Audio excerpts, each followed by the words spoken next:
10वें अध्याय के दूसरे श्लोक में भगवान ने कहा है कि मेरे प्रकट होने को देवता और महर्षि भी नहीं जानते हैं, उनको भी पता नहीं है। और तीसरे श्लोक में कहा है कि जो मुझे अज और अनादि जानता है वह मनुष्यों में अस्मुढ़ है और वह संपूर्ण पापों से मुक्त हो जाता है। तो जिसे देवता और महर्षि नहीं जानते उसे मनुष्य जान ले, ये कैसे हो सकता है? भगवान अज और अनादि है, ऐसा दृढ़ता से मानना ही जानना है। भगवान को वास्तव में माना ही जाता है। बुद्धि का विषय भगवान नहीं है, वो मानने में आते हैं, स्वीकृति में आते हैं। वो मानना जानने में, अनुभव में बदल जाता है। मनुष्य भगवान को अज और अनादि मान सकता है, परंतु जैसे बालक अपनी माँ के विवाह की बारात नहीं देख सकता, ऐसे ही सब प्राणियों के आदि तथा स्वयं अनादि भगवान को देवता, ऋषि, महर्षि, तत्वज्ञ, जीवन मुक्त आदि नहीं जान सकते। इसी प्रकार भगवान की अवतार लेने को, लीला को, ऐश्वर्य को कोई जान नहीं सकता, क्योंकि वे अपार है, अगाध है, अनंत है। परंतु उनको तत्व से तो जान ही सकते हैं। परमात्मा तत्व को जानने के लिए ज्ञान योग में जानकारी की प्रधानता रहती है और भक्ति योग में मान्यता, मानने की प्रधानता रहती है। जो वास्तविक मान्यता है वह बड़ी दृढ़ होती है, उसको कोई इधर उधर नहीं कर सकता। मानने वाला जब तक अपनी मान्यता को न छोड़े तब तक उसकी मान्यता को कोई छोड़ा नहीं सकता। जैसे मनुष्य ने संसार और संसार के पदार्थों को अपने लिए उपयोगी मान रखा है, तो इस मान्यता को स्वयं ही छोड़े बिना दूसरा कोई इसे छोड़ा नहीं सकता है। स्वयं इस बात को जान ले कि ये सब पदार्थ उत्पन्न और नष्ट होने वाले हैं, तो इस मान्यता को मनुष्य छोड़ सकता है, क्योंकि ये मान्यता असत्य है, झूठी है। जब असत्य मान्यता को भी दूसरा कोई नहीं छोड़ा सकता, तब जो वास्तविक परमात्मा सबके मूल में है उसको कोई मान ले तो ये मान्यता कैसे छूट सकती है? क्योंकि कोई मान ले ये मान्यता सत्य है, ये यथार्थ मान्यता ज्ञान से कम नहीं होती, प्रत्युत ज्ञान के समान ही दृढ़ होती है। भक्ति मार्ग में मानना मुख्य है। और हम देखते हैं कि इस धरती पर ऐसे अनेक भक्त हुए जिन्होंने जाना कुछ नहीं, सीधा सीधा माना। जैसा कहा ऐसा माना और जैसा माना ऐसा पाया, जैसा ही माना ऐसा पाया। भक्तिमती मीरा हो चाहे मामा प्रयागदास हो, ऐसे असंख्य ऐतिहासिक प्रमाण है। चाहे धन्ना हो चाहे कर्मा हो, सब ने मान्यता के अनुसार भगवान को पाया है।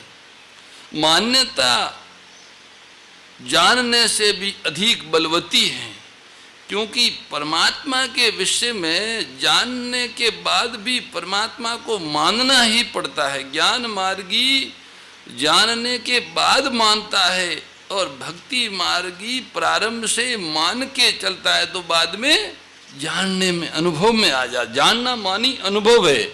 यहाँ जानना बुद्धि से जानना नहीं है, अनुभव करना है।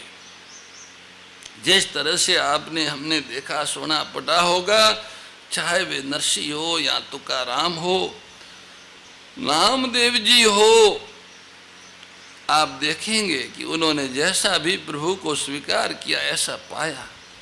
भक्ति मार्ग में मानना मुख्य होता है। जैसे 10वें अध्याय के पहले श्लोक में भगवान ने अर्जुन से कहा कि हे महाबाहो अर्जुन, मैं तेरे हित के लिए परम सर्वश्रेष्ठ वचन कहता हूँ, तुम सुनो, तुम इस वचन को मान लो। वहाँ भक्ति का प्रकरण है, अतः वहाँ मानने की बात कहते हैं।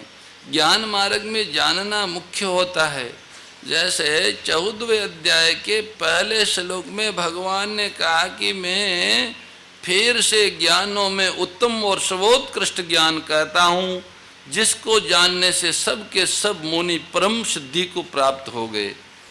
वहाँ ज्ञान का प्रकरण है, अतः वहाँ जानने की बात कहते हैं।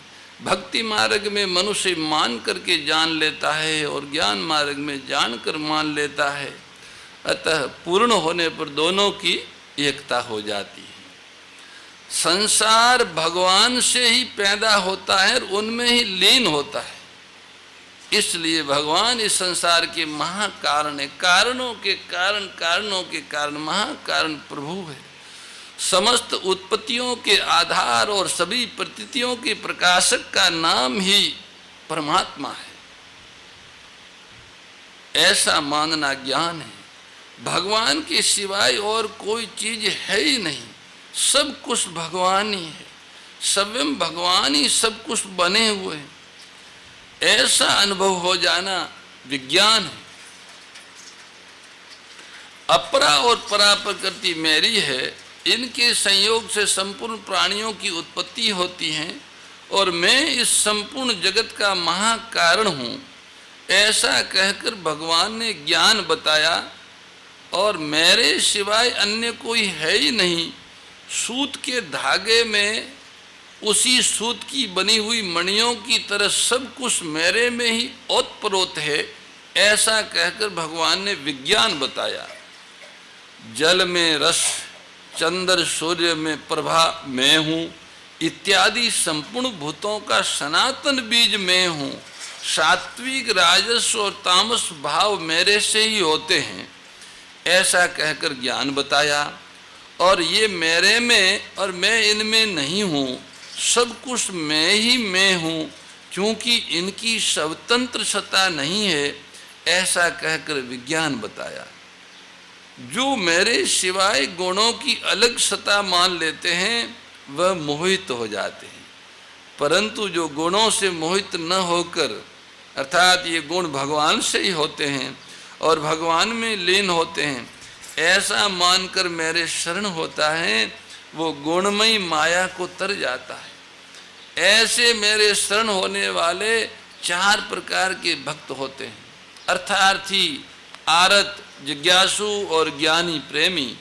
ये सभी उदार है, पर ज्ञानी प्रेमी मेरे को अत्यंत प्रिय है और मेरी आत्मा ही है, ऐसा कहकर ज्ञान बताया। जिसको सब कुछ वासुदेव ही है ऐसा अनुभव हो जाता है, वह महात्मा अत्यंत दुर्लभ है, ऐसा कहकर विज्ञान बताया। मेरे को न मानकर जो कामनाओं के कारण देवताओं के शरण हो जाते हैं, उनको अंत वाला फल जन्म मरण मिलता है, और जो मेरे शरण हो जाते हैं उनको मैं मिल जाता हूँ। जो मुझे अज अविनाशी नहीं जानते, उनके सामने मैं प्रकट नहीं होता। मैं भूत, भविष्य और वर्तमान तीनों कालों को और उनमें रहने वाले संपूर्ण प्राणियों को जानता हूँ, पर मेरे को कोई नहीं जानता। जो द्वंद्व मोह से मोहित हो जाते हैं, वे बार बार जन्म मरण को प्राप्त होते हैं। जो एक निश्चय करके मेरे भजन में लग जाते हैं, उनके पाप नष्ट हो जाते हैं तथा वे निर्द्वंद हो जाते हैं, ऐसा कहकर ज्ञान बताया। और जो मेरा आश्रय लेते हैं, वे ब्रह्म, अध्यात्म, कर्म, अधिभूत, अधिदेव और अधियज्ञ को जान जाते हैं। चर अचर सब कुछ मैं हूँ, ऐसा उनको अनुभव हो जाता है, ऐसा कहकर भगवान ने विज्ञान बताया।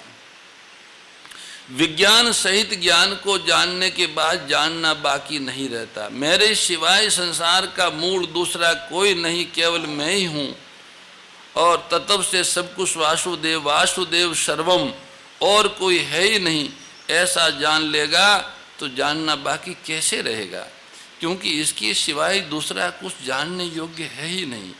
यदि एक परमात्मा को न जानकर संसार की बहुत सी विद्याओं को जान भी लिया जाए, तो वास्तव में कुछ नहीं जाना, कोरा परिश्रम ही परिश्रम किया, जानना कुछ बाकी नहीं रहता। इसका तात्पर्य है कि इंद्रियों से, मन से, बुद्धि से जो परमात्मा को जानता है, वो वास्तव में पूर्ण जानना नहीं है, कारण कि इंद्रियां, मन और बुद्धि प्राकृत है। इसलिए प्रकृति से अतीत तत्व को नहीं जान सकते। स्वयं जो परमात्मा के शरण हो जाता है तब स्वयं ही परमात्मा को जानता है। इसलिए परमात्मा को स्वयं से ही जाना जा सकता है, मन बुद्धि आदि से नहीं। इसी कारण बड़े बड़े बुद्धिमान और मन को एकाग्र करने वाले परमात्मा को नहीं पा सकते हैं, परंतु जिनके पास बहुत कम बुद्धि है और मन को एकाग्र करने का अभ्यास भी नहीं किया, ऐसे भगवत आश्रितों के भगवान में श्रद्धा रखने वाले भगवान को प्राप्त कर लेते हैं। परा तथा अपरा प्रकृति की स्वतंत्र सत्ता नहीं है, ये ज्ञान है। और परा अपरा सब कुछ भगवान है, ये विज्ञान है। अतः अहम सहित सब कुछ भगवान ही है, यही विज्ञान सहित ज्ञान है, जिसको अवश्य जानना चाहिए। और जो जाना जा सकता है उसको ज्ञातव्य कहते हैं। विज्ञान सहित ज्ञान को, भगवान के समग्र स्वरूप को जानने के बाद फिर जानने योग्य कुछ भी शेष नहीं रहता। जो यथार्थ तत्व जानना चाहता है उसके लिए जानना कुछ भी बाकी नहीं रहता। कारण कि जब एक भगवान के सिवाय किंचन मात्र कुछ भी है ही नहीं, तो फिर जानने योग्य क्या बाकी रहेगा। यहाँ कोई कह सकता है कि विज्ञान सहित ज्ञान कहने से ज्ञान की मुख्यता और विज्ञान की गुणता हुई, परंतु वास्तव में ऐसी बात नहीं है। केवल ज्ञान से मुक्ति तो हो जाती है, पर प्रेम का अनंत आनंद तभी मिलता है जब उसके साथ विज्ञान भी हो। ज्ञान धन की तरह है और विज्ञान आकर्षण है। जैसे धन के आकर्षण में जो सुख है वह धन में नहीं है, ऐसे विज्ञान में जो आनंद है वह ज्ञान में नहीं है। ज्ञान में तो अखंड रस है, पर विज्ञान में प्रति क्षण वर्धमान रस है। इसलिए विज्ञान सहित ज्ञान कहने में भगवान का लक्ष्य मुख्य रूप से विज्ञान की तरफ है, और उसी को भगवान श्रेष्ठ बताना चाहते हैं, क्योंकि विज्ञान ही समग्रता का वाचक है। भगवान ने 7वें अध्याय के दूसरे श्लोक में ये बताया कि मैं विज्ञान सहित ज्ञान को संपूर्णता से कहूँगा, जिससे कुछ भी जानना बाकी नहीं रहता। जब जानना बाकी रहता ही नहीं तो फिर सब मनुष्य इस तत्व को क्यों नहीं जान लेते। सब कुछ जाना जा सकता है तो सारे मनुष्य उसको जान लेने चाहिए। इसके उत्तर में 30वें श्लोक में भगवान कहते हैं, श्री भगवान उवाच मनुष्याणां शस्त्रेषु कश्चित् यतति सिद्धये यततामपि सिद्धानां कश्चिन् मा वेत्ति तत्वतः। हजारों मनुष्यों में कोई एक सिद्धि के लिए यत्न करता है, और उन यत्न करने वाले सिद्ध मुक्त पुरुषों में कोई एक ही मुझे यथार्थ रूप से जानता है। भगवान बोले, भैया तुम ठीक कह रहे हो, इतना सरल है और सब कुछ जानने में आता है, तो सारे मनुष्यों को परमात्मा को जान लेना चाहिए। पर सारे मनुष्य परमात्म प्राप्ति के लिए प्रयत्न नहीं करते। हजारों में से कोई एक प्रयत्न करता है, हजारों में से कोई एक प्रयत्न करता है, और प्रयत्न करने वालों में उनमें से भी कोई एक ही मुझे जानता है। मनुष्यानां शस्त्रेषु, हजारों मनुष्यों में कोई एक ही मेरी प्राप्ति के लिए यत्न करता है। जिनमें मनुष्यपना है, जिनमें पशुओं की तरह खाना पीना ऐसा आराम करना नहीं है, वही वास्तव में मनुष्य है। उन मनुष्यों में भी जो नीति और धर्म पर चलने वाले हैं, ऐसे मनुष्य हजारों है। उन हजारों मनुष्यों में भी कोई एक ही सिद्धि के लिए यत्न करता है। संख्यावाचक शब्दों को यदि किसी का विशेषण बताया जाए तो उस शब्द में एक वचन ही होता है। यदि उसके योग में षष्ठी की जाए तो संख्यावाचक शब्दों में 3 वचन होते। तो यहाँ मनुष्यानाम पद में शस्त्र संख्या के योग में षष्ठी हुई, और शस्त्राणी पद में निर्धारण अर्थात सप्तमी का बहुवचन हुआ। तो हजारों मनुष्य भगवान में रुचि रखते हैं, पर उन हजारों में से कोई एक ही सिद्धि के लिए यत्न करता है। सारे के सारे यत्न नहीं करते हैं। यत्न करने वाले कोई एक बिरला ही होता है। ऐसा यत्न करने वाला उन हजारों मनुष्यों में कोई एक ही है, और वो ये निश्चय करता है कि भाई भगवान की प्राप्ति से बढ़ के कोई लाभ नहीं है, जिसमें दुख लेश भी नहीं है और आनंद की किंचन मात्र भी कमी नहीं है, कमी की संभावना भी नहीं है। ऐसे सत्य शुद्ध नित्य तत्व की प्राप्ति के लिए यत्न करता है, जो परलोक में स्वर्ग आदि की प्राप्ति नहीं चाहता और इस लोक में धन मान भोग कीर्ति आदि नहीं चाहता, जो उत्पत्ति विनाशशील वस्तुओं में नहीं अटकता और भोगे हुए भोगों के तथा मान बढ़ाई आदर सत्कार आदि के संस्कार रहने से उन विषयों का संग होने पर, उन विषयों में रुचि होते रहने पर भी जो अपनी मान्यता उद्देश्य विचार सिद्धांत आदि से विचलित नहीं होता, ऐसा कोई एक पुरुष ही सिद्धि के लिए यत्न करता है। इससे सिद्ध होता है कि परमात्म प्राप्ति रूप सिद्धि के लिए यत्न करने वाले, दृढ़ता से उधर लगने वाले मनुष्य बहुत कम है। इसका मतलब ये नहीं है कि परमात्मा की प्राप्ति कठिन है, परमात्मा की प्राप्ति कठिन नहीं है। परमात्मा प्राप्ति के लिए तो मनुष्य शरीर मिला है, शरीर मिला ही उसी लिए है, इसलिए भगवत प्राप्ति कठिन नहीं। परमात्मा प्राप्ति की तरफ न लगने में कारण है भोग और संग्रह में लगना। भोग और संग्रह में आसक्त मनुष्य परमात्मा में लगते नहीं है, लगे तो देरी नहीं है पर वो लगते ही नहीं है। ओम जय भगवद गीते, ओ मैया जय भगवद गीते, हरि कमल विहारिणी प्रभु हिय कमल विहारिणी सुंदर सुपुनीते। ओम जय भगवद गीते, कर्म सुमर्म प्रकाशिनी कामा शक्ति हरा, ओ मैया कामा शक्ति हरा, तत्व ज्ञान विकासिनी, तत्व ज्ञान विकासिनी विद्या ब्रह्म परा। ओम जय भगवद गीते।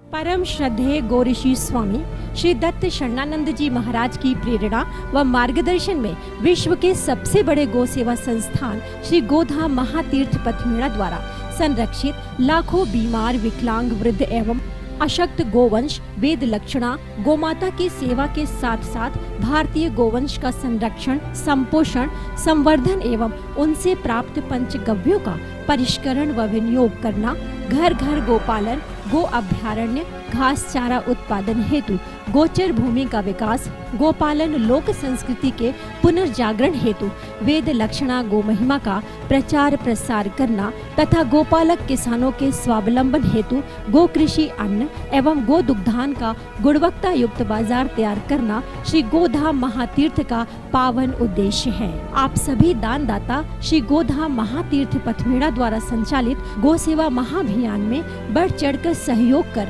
लाखों बीमार विकलांग वृद्ध एवं अशक्त गोवंश के गोग्रास सेवा हेतु श्री गोधाम महातीर्थ पथमेड़ा लोक पुण्यार्थ न्यास के बैंक ऑफ बड़ौदा खाता संख्या 084901000232827 IFSC कोड BARB 0 ASHRAM शाखा आश्रम रोड अहमदाबाद में गोग्रास सेवा निमित्त जमा कर सकते हैं।